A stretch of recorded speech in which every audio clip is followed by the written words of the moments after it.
You're listening to Farm to Tabor. Hi everyone, and welcome to Farm to Tabor, a farm and food systems podcast coming to you from Fayetteville, North Carolina. I'm your host, Dr. Sarah Tabor.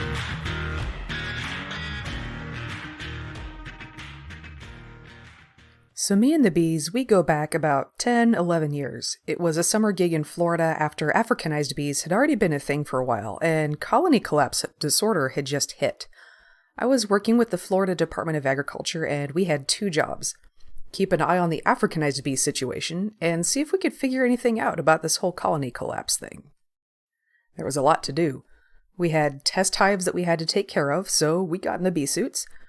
The bee lab was about half science nerds who had learned how to do beekeeping, and half professional beekeepers who'd learned how to use a microscope. It was a really fun group, and I learned a lot from just drowning in bee nerds and beekeepers. A lot of what we did was checking bees sampled from commercial hives. So here's the deal. If you're up on the bee news, you know that most of the US's commercial beehives go out to California around February to do pollination for almonds. Not as well known is that a lot of these hives, before they go to California, spend the winter in Florida. It's warm, and we've got crops that need pollination in the winter when nobody else does. We've got strawberries, blueberries, and oranges, and those are all pretty standard winter gigs for beekeepers. Now here's where it gets hinky. What else do we have in Florida? Africanized bees! And when you take half the nation's beehives or so and put them in a blender with Africanized genetics, it gets kind of wild kind of fast. Like all of us mortals, bee queens have a lifespan, and when it's over, the hive will replace her with one of her daughters. Normally, not a problem, unless you have Africanized bees in the area, and the new queen mated with some drones from a wild colony with Africanized genetics, and she's gonna make some Africanized worker bees. Now, if you're a beekeeper, and you've got a hive that's gotten real assertive all of a sudden, you're gonna notice. So professional beekeepers tend to notice hives with Africanized queens and requeen them pretty quickly. Now, a quick note, Africanized bees aren't as scary as people think. They're just kind of defensive because they're from a place that has elephants and honey badgers and they want to live. On the other hand, European honeybees had a pretty chill life, free from predators, and have been selectively bred for thousands of years to be peaceful. Africanized honeybees also have a lot better resistance to heat and some diseases that demolish pure European hives, which is why folks were trying to hybridize them with European bees to start with. A lot of beekeepers in South America are actually really excited about Africanized bees, where they call them abejas bravas, or brave bees, and folks in Africa do beekeeping with 100% local African honeybees as a good farm sideline. But here in the US, where the agriculture is built around European farm practices, we're really used to our bees being Euro-style wimpy bees. That's what we've built our farmways and our lifestyles around, so when Africanized bees show up, we panic. And the California Department of Food and Agriculture panics. Hi CDFA, love you guys! Remember how most of the hives overwintering in Florida's next stop is California? Fun fact, a lot of new agricultural diseases and pests and problems show up in Florida first, because we're just dangling out there in the Caribbean. And then, because the United States' two big centers of fruit and veggie growing are Florida and California. There's a lot of people and equipment traveling between farm country in those two states. So a lot of things that first show up in Florida start to show up in California a couple years later. Fire ants, Pierce's disease, citrus greening, knock on wood. The list goes on. California really wants to make sure that whatever insanity is happening in Florida stays there. Or at least, by the time it makes it to California, Florida's already figured out how to fix it. And Africanized bees are on the list. So Florida had a deal with California that we're going to be really rigorous about making sure that beehives weren't getting Africanized during their time in Florida. So Florida, like most major beekeeping states, already does state hive inspections because they found out through some rough experiences that the only way to keep all the beekeepers in the state from getting wiped out by diseases like foul brood is regular health inspections and destroy infected colonies. So we're already doing these inspections, we just tacked Africanized bees onto the list of things we're already looking for. Every once in a while, one of the hive inspectors would stop by to drop off samples. And most of these guys were retired beekeepers because they already know how to open up a hive without getting lit up, and they also already know the beekeepers they're inspecting, which really smooths the inspection process along socially. I remember one of these guys in particular was awesome. He was old school and had this really deep, gravelly voice, like he'd inhaled too many bees and now it was permanent. As an inspector, it was his job to drive all over the state and shoot the breeze with everybody while you're picking through hives. So the other reason to stop by the lab is it's not just the central clearinghouse for samples and science, it's the central clearinghouse for gossip. At one point, this guy and the beekeeper who ran the lab were talking about weird stuff happening in the housing market. The hive inspector's telling the beekeeper who runs the lab, "Hey, remember how everybody started doing those funky mortgages where you barely got to pay anything for the first 5 years? They started buying these really big houses, and I was thinking, this is going to get weird in about 5 years. And that was about 5 years ago?" As this inspector's blasting around Florida, his beekeepers were starting to talk about neighbors getting pinched by mortgages, for sale signs cropping up faster than usual, whispers of the F word, foreclosure. It was 2007. Moral of the story, agricultural inspectors go everywhere. They talk to everybody, and they know things. The beekeeper running the lab was funny too. He was still running a lot of his family beekeeping operation, at least the Florida part. One time he was home doing some work on his own hives, and he had to run out to the 7-Eleven to pick up something. So he comes straight from the hives, and he still had some bees crawling around on him, and a lady in the 7-Eleven saw this and started freaking out. Now, what she didn't realize was not only were these his own personal tame bees, but if you've just been in a hive and then you drive down the road and there's still bees on you, it's because they're nurse bees. Honeybees have this division of labor where only the oldest bees actually go out and forage, and they're the only ones who can fly and sting. The younger adults just stay in the hive 24/7, feed the kids, do maintenance, all that. They're called nurse bees, and they can't sting or fly yet, which is why they're still walking around on Dave instead of having flown back home. They're kind of sweet and innocent. But Dave isn't, so Dave got the bees to walk onto his finger and started chasing the lady around with them inside the 7-Eleven. Sometimes I do miss Florida. So among the many rich experiences from working in bee science, one I'll never forget is running off to the giant on-site research library to pick up some info on bees and running into another entomologist there who also does bugs and native pollinators. We talked for a little while, and among the many things he said boiled down to, here in the honeybee lab, honeybees are seriously overrated. And I felt like somebody had just slapped a baby Jesus. And then I worked in agriculture for another 10 years, and I learned something that I will now pass on to you, gentle listeners. I love me some honeybees, but they are seriously overrated.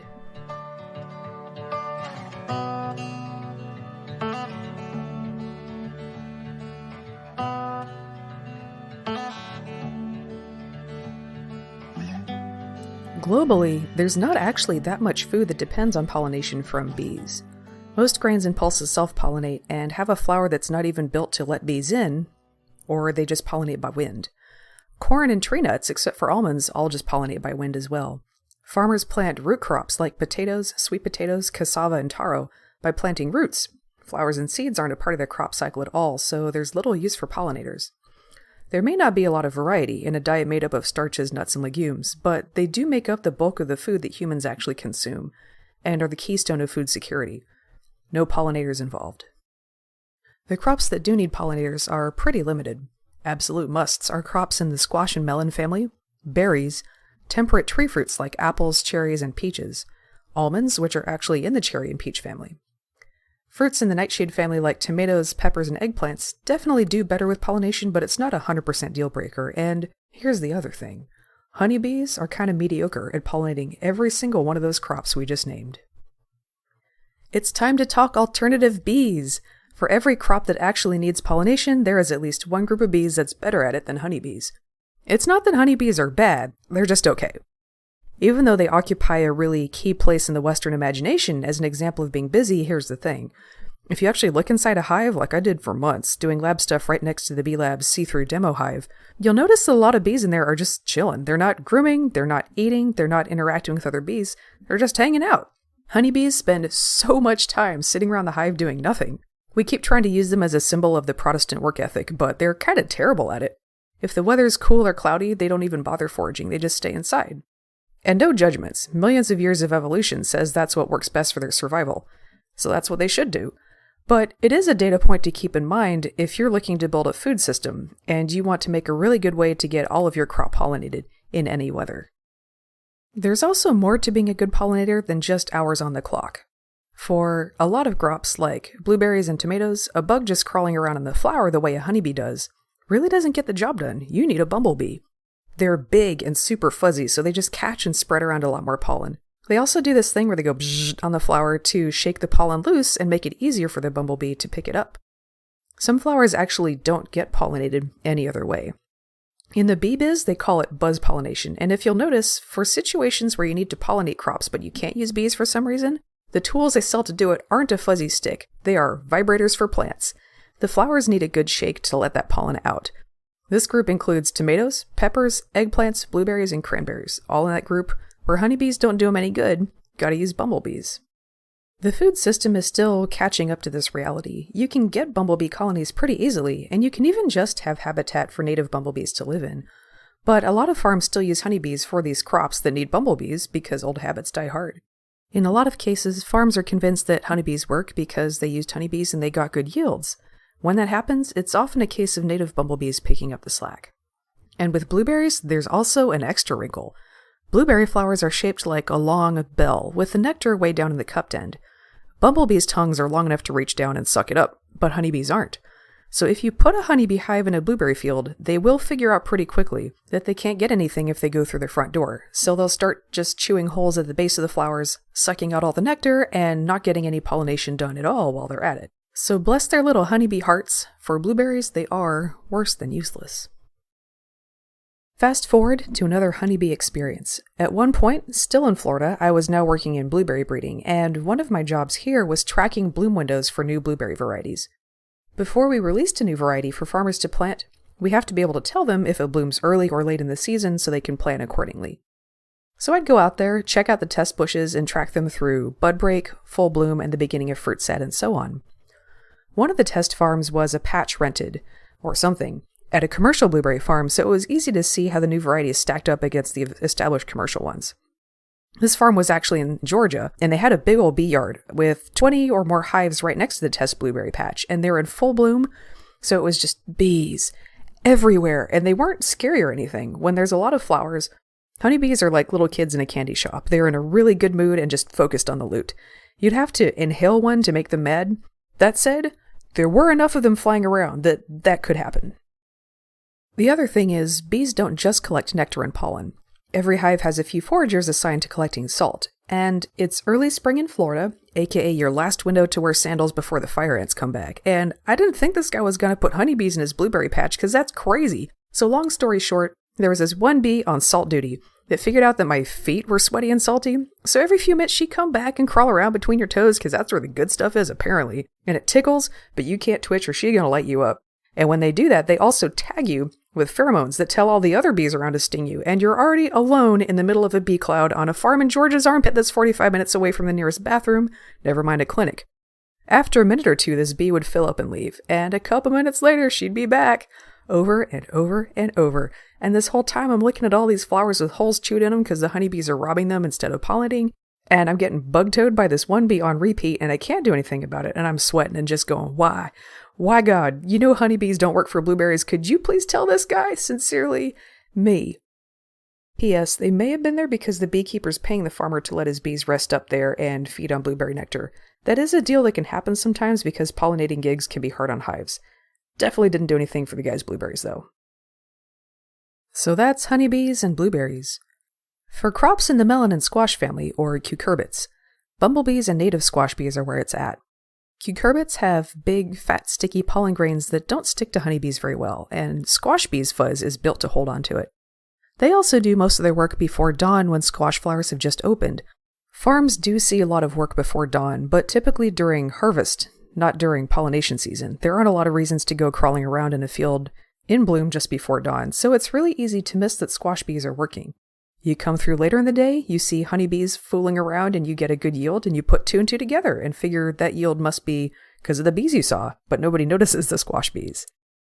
These guys are native to the New World and indigenous peoples grew a lot of squash, so they've been part of American food systems for a very long time. Squash bees are solitary, so they don't sting, and they dig little burrows to nest in right under the squash plants, so how a farm is managed makes a big difference in whether squash bees are around. That's squash bees. Next up, alfalfa leafcutters are fun. They call this whole group of bees leafcutters because they take circular pieces out of leaves to build nests with. It looks like something just took a big bite out of the plant. If you want alfalfa seed, you gotta have these guys because alfalfa flowers have a built-in trigger mechanism. When a bee lands on an alfalfa flower, it trips that mechanism and slams the part that holds the pollen up into the bee. Alfalfa leafcutter bees handle the flowers differently and have a way of dealing with the onslaught. Honeybees do not. So they get sick of getting They're face slammed after a few flowers and go on to forage something else. That's alfalfa leaf cutters. Next on our tour of American bees, Maya honeybees. These are actually really different from the Old World honeybees. There's a whole group of Old World honeybees, quick subnote.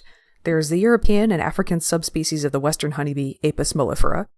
You've got the eastern honeybee, Apis cerana, and Apis dorsata, the giant honeybee in South and Southeast Asia. The giant honeybee is semi-domesticated and kept in some areas, even though they're crazy aggressive, because they make a ton of honey, and other honeybees have a hard time living in those areas. The Old World honeybees are all cousins, and they all come from the same genus, Apis. They all make those wax combs with the hexagonal cells, and they all sting. The New World honeybees are a whole different group, the meliponids. The Maya and other indigenous peoples in Central America did beekeeping with these bees. Meliponid bees also make the hexagonal wax cells for their brood, but they make honey in big teardrop-shaped wax pots. They don't make a lot of honey, and the wax pots do make the nests a little trippy looking, like it was melted together by Salvador Dali. But it's actually a lot easier to get it out of the nests thanks to these wax pots. You can just poke a hole in the bottom and drain it, and the bees will fix it and fill it back up. It's not this whole ordeal like with European honeybees, where you have to pull the combs out and squash them or centrifuge them to get the honey out. Maya bee honey is more dilute and runnier than what the Old World bees make as well. But the biggest difference is these New World honeybees don't sting. They also do something else really interesting. As rainforest natives, these bees actually go all the way up to the tops of the trees to pollinate in the canopy. European honeybees tend to stick closer to the ground. This means the stingless bees are important for forest health, including fruit trees, and Maya farmers in the Yucatan today are picking up raising these bees again. That's great stuff for livelihoods and ecology in the Yucatan, very important. And it's also something worth watching as in other parts of the world we start thinking about raising crops in stacked layers indoors. This really disorients Apis honeybees since they use sunlight and UV to navigate and like to stick close to the ground. It's possible that Central American bees that are used to navigating up, down, and around through thick, shady rainforests might be able to work better in crops like berries that could be grown in stacks but still need pollination. Maybe. We'll see. A quick detour to Australia, where somehow most of the bees are stingless? Some Australian bees do make honey, and their nests were used by indigenous Australians as food, and some modern beekeepers in Australia have actually started keeping these native bees.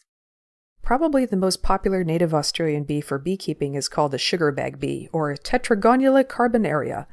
Sugarbag bee honey is light, a little tangy, and you can find it in some specialty stores in Australia. Sugarbag bees are tiny compared to honeybees, and they don't make a lot of honey because they're tropical and don't have to stockpile for the winter. But they're really interesting because humans don't domesticate new livestock very often. It's cool to watch it go down and see what that learning process looks like. Right now, the big struggle is breeding enough queens. Rock on, Australia, for some cool steps in merging the food culture together with the local environment. Our next to last stop on the World Native Bee Tour is North America's blue orchard bee, or bob, Osmia lignaria.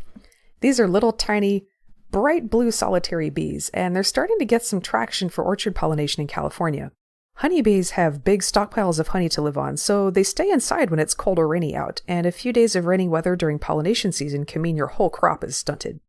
But blue orchard bees spend most of their lives as larvae, chowing down on pollen and nectar collected by mom during last year's brief spring flowering season. So during pollination time, adult blue orchard bees go hard. Sun up to sundown, regardless of the weather, blue orchard bees are on. It's pretty simple to host them in the orchard, too. They like to nest in reeds and little holes in wood, and they'll make little walls between each cell in that tube with mud. So they need some mud. And unlike honeybees, they'll only nest close to food. Bobs are definitely different than most orchardists, beekeepers, and other pollination service providers are used to, so the industry is still working out all the bugs and how to plug these guys in. Final entry in alternative bees. These guys won't pollinate your crops, but we're going to talk about them anyway. Remember the Maya bees, those nice little stingless rainforest guys? Like most bees, the Maya bees use pollen as their primary protein source, but they have some close relatives that don't do flowers anymore. They do fruit juice and dead bodies, and they're called vulture bees. And here's where it gets weird. A lot of wasps and hornets eat meat, so that's not crazy, right? Yes, it is, because wasps and hornets don't turn the meat into honey, and vulture bees do.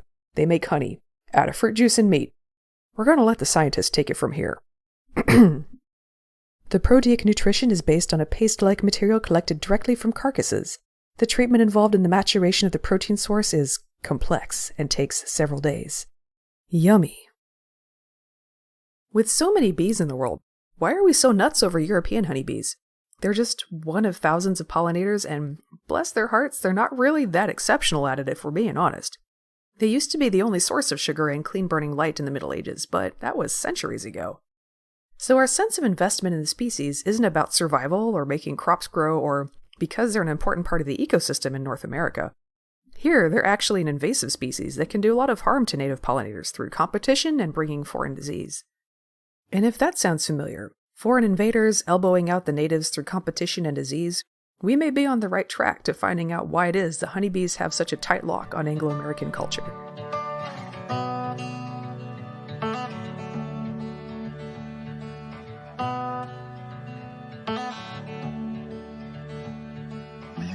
Honeybees were a really important part of colonizing North America. Back in the day in Europe, bees had first been an important symbol of the Pope and feudalism's social order.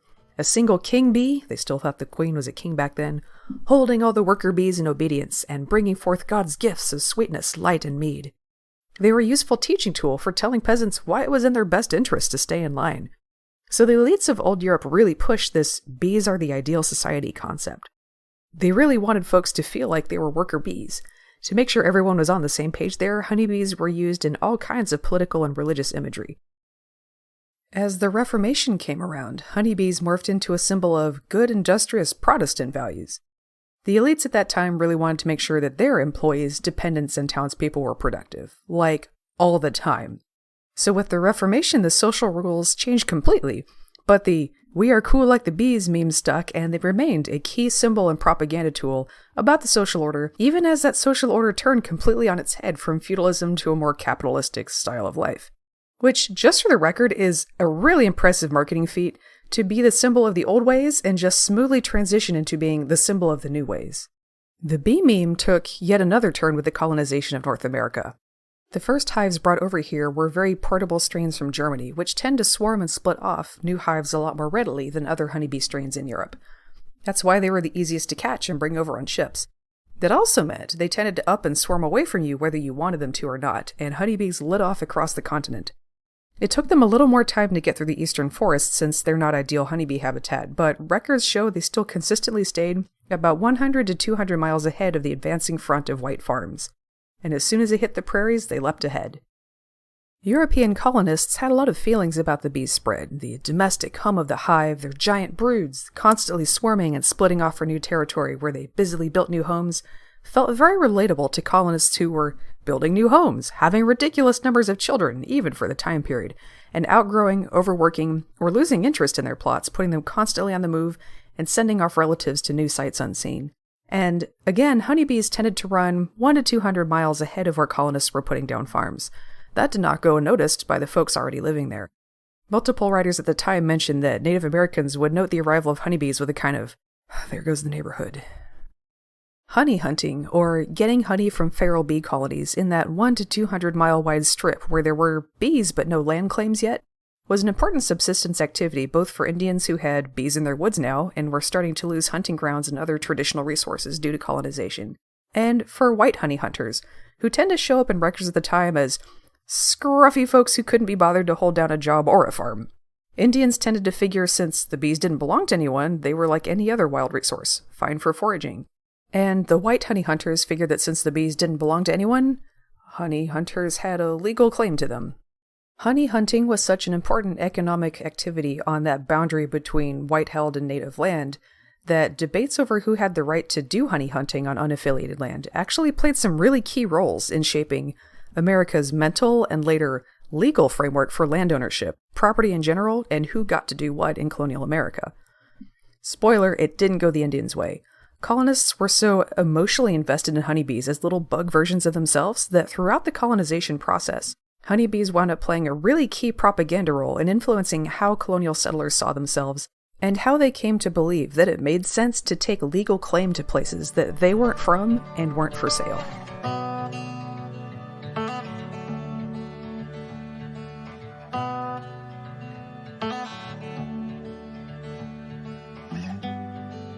Okay, well now we've done some science stuff and we've done some people stuff, and now we're gonna smush them together.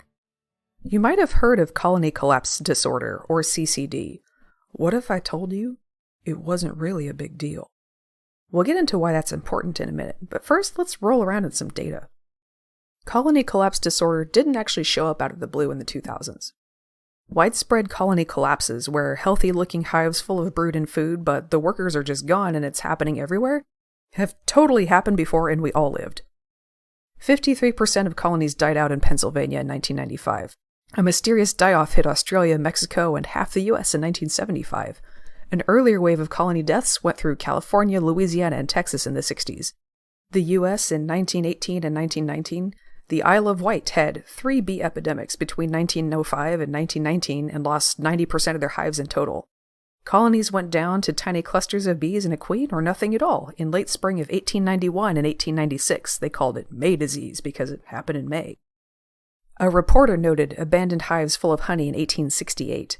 Lorenzo Langstroth, granddaddy of modern American beekeeping, found collapsed colonies in 1853.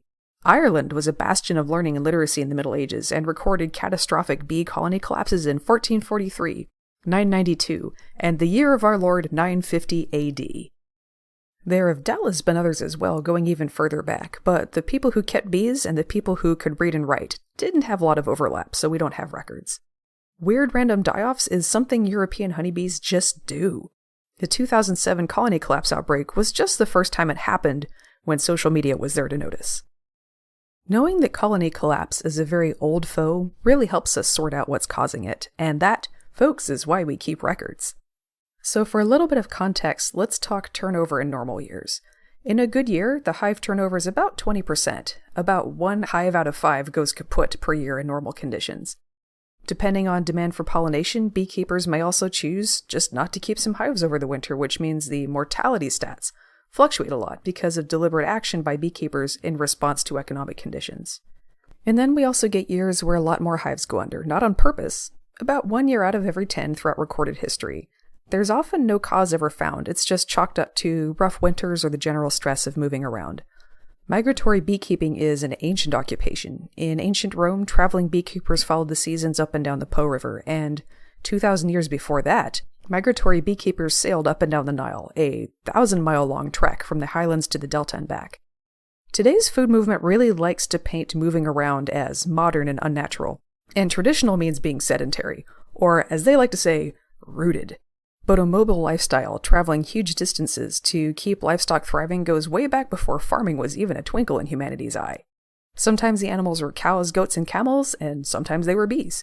And while moving can definitely be stressful for hives, it's not required for colony collapse. A lot of those historical collapse outbreaks happen in times and places where beekeeping was pretty rooted. Another fun thing about record keeping: if you do it wrong, it leads you in some really weird directions. For example, a lot of the really alarming data out there about how bees are in danger comes from BIP, or the Bee Informed Partnership Survey. That's a voluntary survey, and its information overwhelmingly comes from 2 sources. The small percentage each year of commercial growers who suffer dramatic losses for whatever reason. Since it's a voluntary survey, beekeepers who are doing fine tend to not respond, so this survey doesn't see them. The other source is hobbyists, homeowners, homesteaders, and hipsters doing urban beekeeping. Now, folks can do whatever they want for kicks and grins, that's great. Just be aware that, like anything else, you're not going to be great at it right away. These things take practice. Commercial beekeepers move their hives a lot and stress them, but they also come from long dynasties with lots of experience in interpreting bee behavior. They have good tools, and they know where good food plots are. Beginning beekeepers often don't have these resources, so these folks have a lot more colonies die on them. And urban hives can be especially stressed because of the environment. It's loud, food is sparse, water's kind of dirty, and they can wind up eating a lot of weird things like spilled soda and antifreeze. And making that spilled soda and antifreeze into honey. Urban honey is super sketchy, you guys, by the way. Beginning beekeepers also often don't realize that it's normal for 1 hive out of 5 to drop out every year, and a lot of them also came into beekeeping in the first place because of the sense of urgency about saving the bees.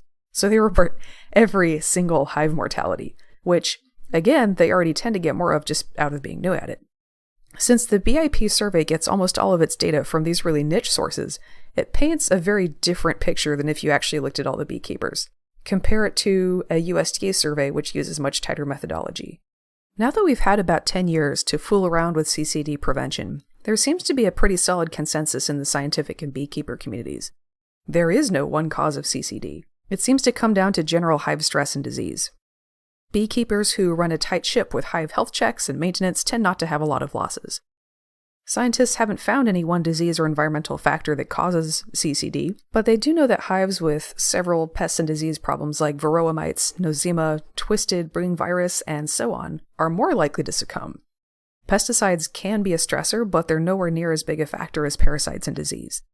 A really great example of this is Australia. Farmers down under use a lot of neonicotinoid pesticides, but they don't have CCD. Australia does have the natural advantage of being isolated from the rest of the world, and as a result, they just don't have a lot of the diseases that contribute to colony collapse, like varroa mites, these viruses, and nosema. As a scientist, it actually would be nice if we could just pin colony collapse disorder on pesticides, because that would mean, hey, now we know what the problem is, and we can just fix it for good. But, like most things in biology, straightforward answers are super sexy and usually wrong. Whatever happened back in the aughts to take down hives, it does appear to have wound down. Bee populations are back, and we have a pretty good idea of how to keep hives from collapsing. So, why are we still at red alert on how bees are dying 10 years after it stopped? One reason is native bees are having a lot of trouble for various reasons like habitat loss and competition from domesticated bees, but their woes keep getting kind of mixed in and transferred onto honeybees. The other reason I suspect is that honeybees are awesome fundraisers. Earlier we talked about the symbolic and spiritual role that honeybees play in cultures that keep them. Certainly in the West, across thousands of years and several very different phases of cultural rules that are all still considered Western culture, honeybees were always something that people really saw themselves in and projected their social and emotional concerns onto. When we lived in a medieval feudal order, bees showed that the feudal order was ordained by God and nature itself endorsed it. When we lived in a market-oriented Protestant world, bees showed that the Protestant work ethic was ordained by God and nature itself endorsed it. And when we began colonizing new lands, bees showed that colonizing new lands was ordained by God and nature itself endorsed it. When we began to wonder if Western agriculture can have problems, we latched onto bee health issues as a really potent symbol of the things in modern agriculture that we're concerned about. We've used bees for thousands of years as a spiritual touchstone that everyone can get behind, and because they remind us so much of ourselves. And we're so invested in them that anything that happens to bees, we can take really personally. And for that same reason, honeybees are fundraising dynamite, and that's why you hear so much about how they're suffering, even though they're actually doing okay. There's always a weird dynamic as a scientist when non-scientists get really excited about a scientific issue, because the excitement is often like 90% on target, and that 10% that gets lost in translation often winds up being really important. Like, actually the bees that are in trouble are native bees, the honeybees are fine. So you don't want to tell people to not be into the thing that they're into, because that means people are invested in science. That's great. Maybe they'll figure it out eventually. You're going to get there if you keep reading. But you know who doesn't worry about getting it 100% right? Sometimes it's 501c3s that need to make budget. Scientists get all nervous about making sure the message is 100% on point, but there are some nonprofits out there that are like, yeah, let's write that check.